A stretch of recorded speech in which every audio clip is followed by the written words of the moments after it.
So guys, we've been talking about it forever. Nintendo Quest is finally done, and we're taking it on the road in something that we affectionately call the Nintendo Quest Power Tour. Yeah. It's Nintendo Challenge we were telling you about. It's an 8-bit road trip. He's on a mission to get his hands on all the Nintendo games ever made. So Nintendo Quest was a film that Rob made where he shot me going across North America, collecting all the retail release NES games in only 30 days, no online purchases. It was nonstop, morning to midnight, video games, video games, video games. It was the journey of a lifetime. It was exciting. It was terrifying at the same time. We were just making a fun documentary, more or less, a love letter to Nintendo, if you will. And something happened along the way that just changed. We started to get this following of people, and we were getting all these messages from all these fans. I couldn't believe that we had fans. You got 30 days to collect almost 700 games. Yeah, I'm really excited to see the whole collection process. I'm curious to see how the adventure turns out for Jay and Rob. State to state, province to province. For some reason, it just makes some weird tickly sensation in my mind. I'm just like, yes. This is going to be a really cool movie. I can't wait to see it. So now here we are. The film is finally done, and we get to tour it across North America. LA, Las Vegas, Austin, Houston, Cleveland, Columbus, DuBois, Edmonton, Portland, and of course our hometown of London, Ontario. I wake up and I think, wow, is this really happening? Like, this is a life-changing event. It's monumental. It's changed me as a person in every conceivable way. It's all coming at you, Nintendo Quest Power Tour. I think this Power Tour is gonna be 100% rock and roll. Who knows what's gonna happen? This is gonna be one hell of a road trip.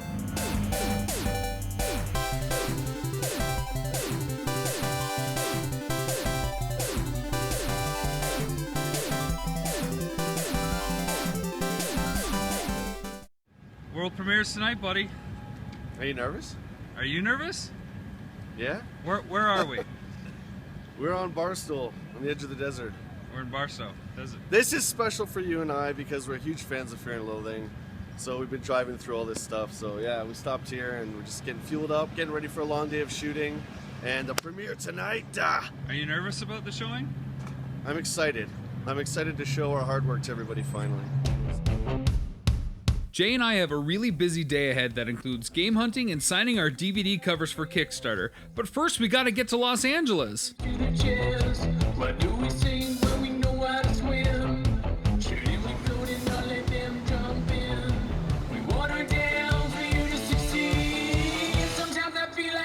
Oh, wow. Yeah. Look at this place, eh? Pretty sweet, man.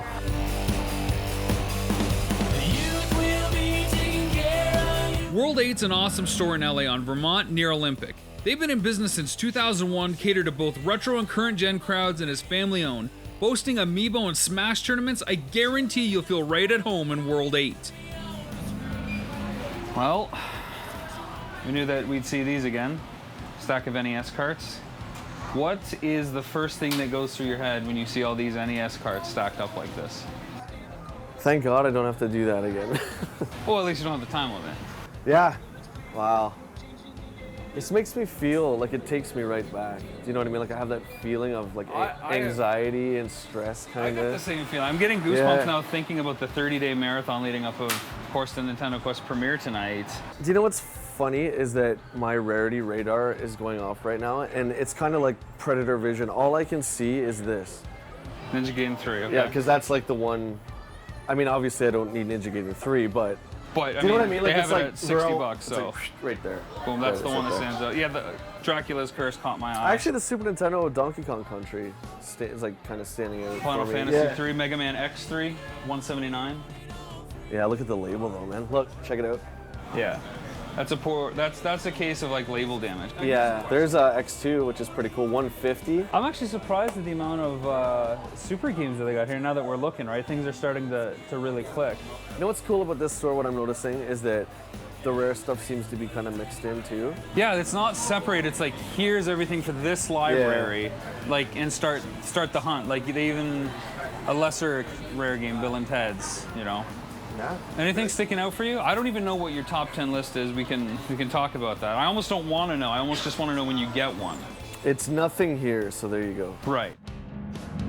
For the duration of the Power Tour, Jay and I will be game hunting and hoping to cross off 10 essential games or staples we feel our collection is missing. Neither Jay nor I know what games are on each other's lists. They could be rare or well-known, but I'm sure they will cover all eras, all consoles, and all libraries. It's not so much a competition as it's a fun hunt across North America. But I kind of want to check that Transformers out. Beast Wars, isn't that for 64 kind of a good one? Yeah? Isn't that a Blockbuster exclusive or something? Might be. I don't know if that particular one is. Transformers Beast Wars Transmetals is a fighting game based on the popular cartoon.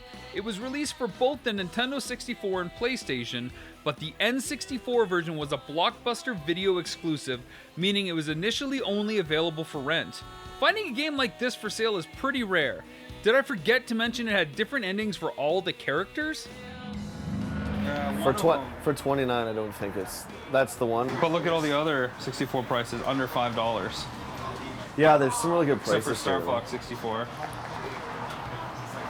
Well, you know, in my opinion, it should be expensive. I mean, you definitely get the quality. Yeah, there's one for you, Winnie the Pooh. Oh, Tigger's Honey Hunt. Maybe on my list. Maybe Tigger's Honey Hunt is on my list. It might be now, number 11. Moving on. Let's move on.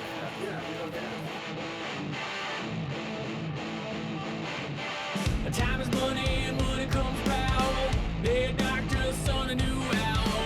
With them they bring a new flower. First sweet, but then it turns sour.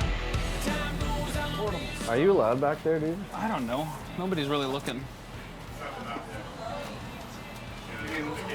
No, I'm just kind of digging. Am I allowed to be back here? Yeah, that's fine, but I just the gameplay advance things, maybe put them on the counter. Sure.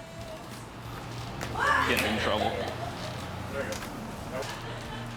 Okay, so I have 3 Genesis games on my list. We each have 10 games that we want to get by the end of the summer. Right.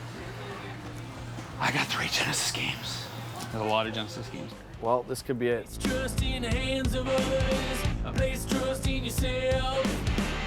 But time goes on. Shadowrun, which obviously has been a huge PC thing, Yeah. with tons of Kickstarter success with this one. Yeah. Juggle Stripe, see it everywhere. Uh-oh. I think I found one of your games then. You maybe have found one of my games. Gee, how do I think that this is one of his games? I just kind of know. I just kind of know it is. A spin-off from Mutant League Football, Mutant League Hockey, was released in 1994 for the Sega Genesis and published by Electronic Arts. This is anything but a straight-up sports sim and features parodies of real pro hockey teams like the St. Mucus Ooze. Expect exploding pucks, a chance to bribe the referee, and 23 unique arenas. It was also originally slated for the Super Nintendo, but eventually canceled, though spawned an animated series, Mutant League, for 2 seasons.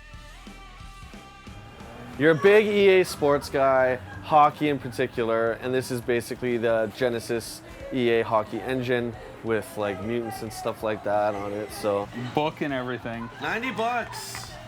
But look at the label, man. The label. Well, these are all in great condition. Very, very nice. Is that on your list? It's on the list. I knew it. That's awesome. It's on the list. I knew that. We're gonna put that over here.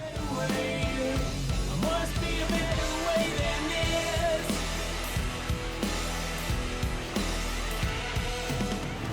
So the big winner today so far, congratulations. Thank you. One You got off the list. one on your list and one off your list, so you actually got 2. 2 titles. So good for you, that's exciting. And yourself? 3 not on the list. This is a problem we encountered while filming Nintendo Quest. So I got 3 that weren't on my list of games that I wanted to buy. I couldn't resist, I couldn't help myself. They were there and I had to get them, right? The cool thing is, we're done game hunting for the day. We had to, of course, go game hunting in LA, and we found this Yeah. awesome place, World 8. It was a cool store. Now we got to sign some DVD sleeves for Kickstarter and then meet a special guest for a little competition that I have orchestrated for you, not for me, for you. I don't want to. Why did you never tell me anything? Well, because it wouldn't be fun if you knew what was going to happen. That's true. This all seems very familiar to me. All right.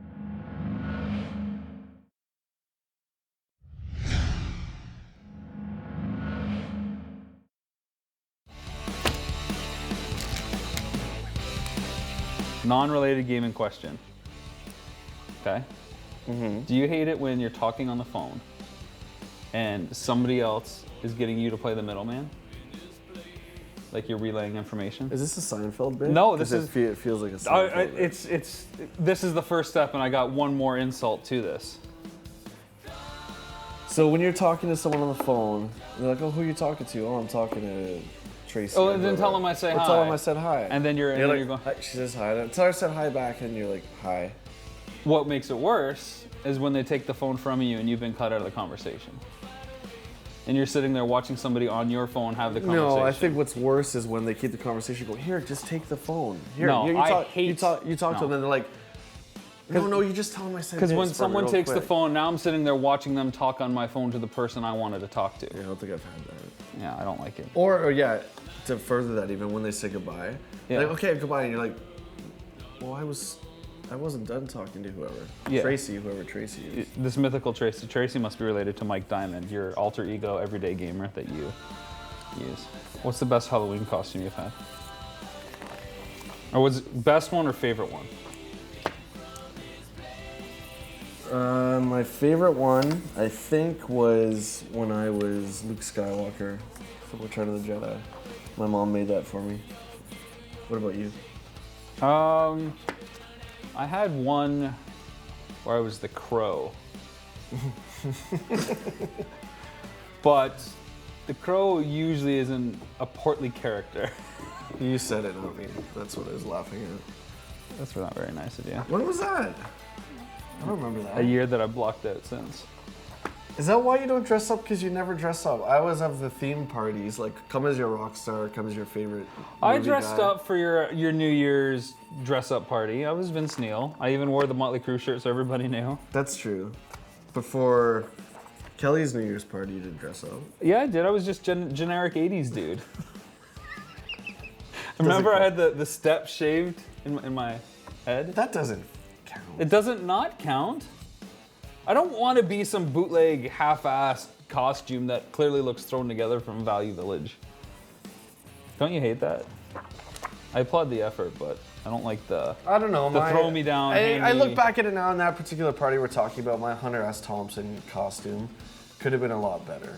It was like, oh crap, the party's in 2 days. Now I have to look like Hunter S. Thompson. So I got like a ladies like Hawaiian shirt, and then like the old man pants, and the hat wasn't even right. Excuse me, can you point me in the direction of old man pants? Those aren't hard to find, but the shirt was tough. Can I have a ladies Hawaiian shirt? I want to match it with my old man pants. What makes me laugh is when somebody says the odds of something happening are 50-50. Yeah. Because they're obviously going to be right. Oh, it didn't happen. I'll see. Told you. 50-50. I wanted to take off too long. Next. Do you think kids should be able to make their own name? No. They say my name's Gaga Goo Goo. Like, they can't even talk. Well, I didn't mean from birth that they have to decide, like fresh out of the womb, name yourself. So when they're 16 or 18 or whenever they're an adult and they could say, I don't want to be called Tracy anymore. I want to be called Corpse Skeleton. Yeah. Yeah. I always thought naming a kid Tool would be cool. Come here, Tool. This is my son, Tool. Come here, Tool. Why Tool? Tool Bartlett. Yeah, that doesn't sound too good. Anakin Tool Bartlett.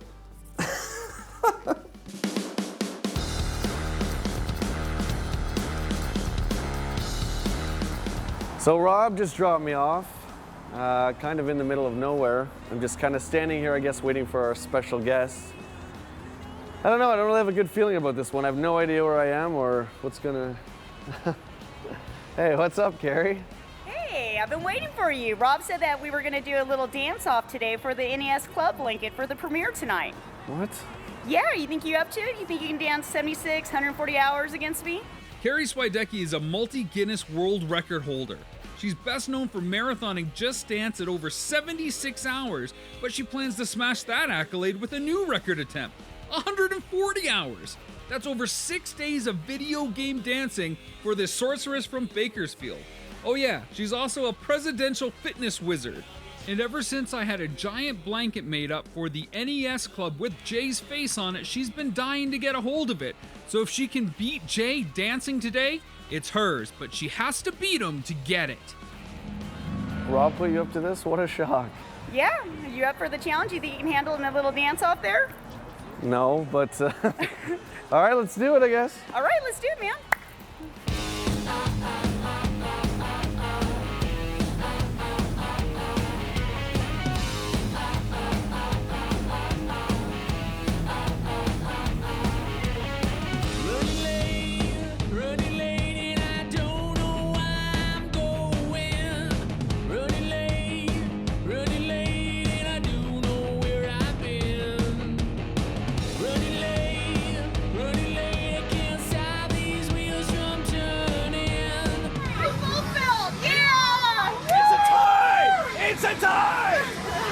I didn't know where any of the pads were, and I kept tripping over everything, and then my back hit the bar, and she's dancing, and I'm pretty sure she did like a spin or something, and I'm looking over, and I just gave up. We both got an FF. We tied, which is totally cool. But Rob won. He won on this one because he tricked us. We both got Fs. What's up with that? Which I guess is a fail, but yeah. I tied a world record holder, so I'm pretty happy about that.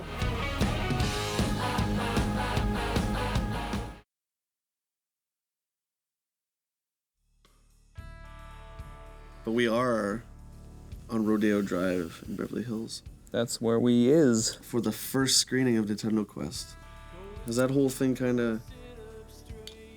That's pretty huge in my opinion. At least for me. It's the world premiere, and that's really big, right?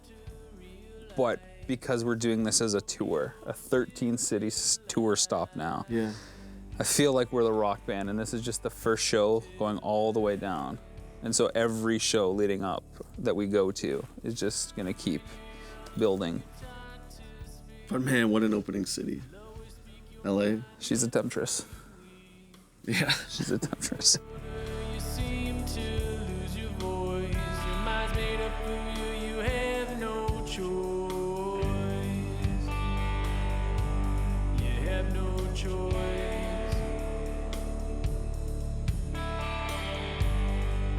Walking a path that's straight and narrow. Are you nervous? Yeah. That's why I'm kind of hiding back here. Yeah. Pretend you're talking to your girlfriend. What are you nervous about?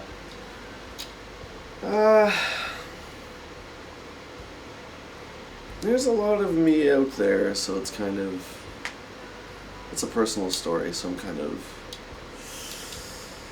worried, you know how it is. I talk about a lot of things that are private, like Rob and I did an interview one-on-one about a lot of stuff, and didn't really think too much of it, and it's fine, but now everyone's gonna see it, so. Welcome to the world premiere tonight of Nintendo Quest. Okay, we're all excited to be here. It's an honor for me to be here tonight. I got in contact with Rob and Jay in 2013. When I was following him on Twitter by Patrick Scott Patterson, I'm not sure if anybody's familiar with that, but he does a lot with video gaming, and I saw him talking about this documentary that was being filmed about collecting all the Nintendo games. And I fell in love with it because I've always wanted to do that as a kid. I've been a gamer since I was 5 years old.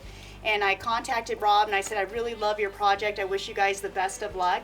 And I said, in 2 weeks, I'm going to get ready to set a world record by playing the video game Just Dance for 48 hours. And I ended up doing it for 49. And he was actually following my Twitter feed.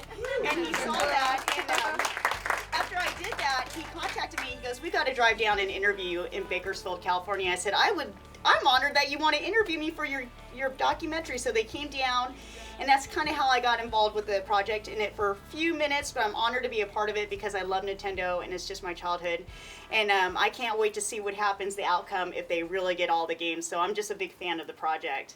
So just a couple quick words, guys. I am Rob McCallum, the writer, director, a few other things. This is Jay Bartlett, the star of the film. Hi guys. How are you? This film has been a little over 2 years in the making, from the first phone call between Jay and I, hashing out the idea about doing a documentary on collecting, to something a little bit more in the game show variety, because why do just a straight up documentary on games when a documentary on games could be like the games that Jay wanted to collect, with obstacles, with mini bosses, with unexpected turns, and maybe secret power-ups. So that was the motivation to push it to that other level. And then along the way, we got to meet awesome people in the community, like Carrie Swidecki, the helper friends that every gamer hero gets along the way. And it was just really an awesome experience. So to be able to come here to LA and Beverly Hills, to the screening room, it means the world to us. Of course, those of us that are following what we're doing on Facebook and Twitter know this is the first of 13 theatrical stops that we're taking the film across this summer, leading up to the Portland Retro Gaming Expo in October. And we just really couldn't ask for more support. So thank you for following along on Facebook. Jay? Yeah, thanks everyone for coming. We really hope you enjoyed. It is a documentary on Nintendo, of course, but it's much more, and we hope you guys see that. It's our love letter to Nintendo, and I'm sure you guys love games as much as we do. So, yeah, thank you, and let's rock this. All right, game on. All right.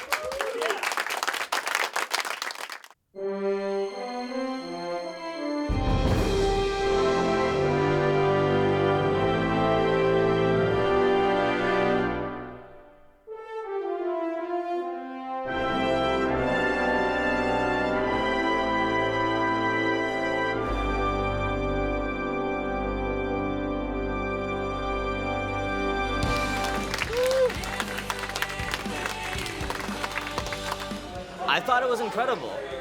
I knew nothing about it when I came in, obviously. I awkwardly walked in, I was like, is this the thing?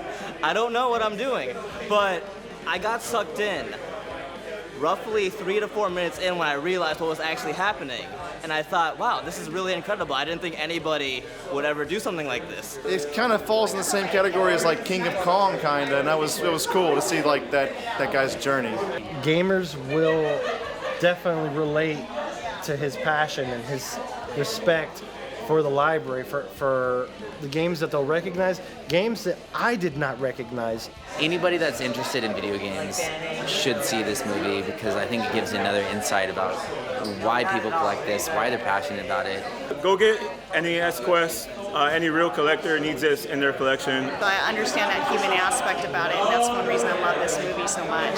It brings a different personality. It isn't just about, oh, I bought this game online. He actually shows that interaction that we don't see anymore in the modern day consoles, with everyone playing on Twitch and not interacting with people in real life. So I love that part of it. How'd it go? What'd you think? I have no words. I'm utterly shocked. And we kept tapping each other through all the parts. Like, people laughed at so much. And they cheered when the games popped up, like the achievements. They love that too. And every single quote that kind of prefaced this section got a reaction, which I haven't heard before. We've done some rough cut screenings and I didn't get quite those reactions, so that was neat. It was a very, very positive and very humbling experience, to say the least. Again, like the rough cut screening, people are coming up to us after. It's you guys have over-delivered. Oh my God, you've made a film that means something. It goes above and beyond the trappings of what I thought. People went into this blind without trailers going, they're still asking us questions. I mean, and they're talking about little details about the film too. I got asked, you know, the girl in there asked me, you know, so did you fly here? And I was like, holy cow. Like, yeah, they're paying attention. Yeah. They're paying attention, so. Oh, I'm so pleased, and I can't wait to continue this tour. Yeah, one down, dozen more to go. So how it can get better will be a miracle in itself, but this feels really good just for the moment. Let's go mingle. All right.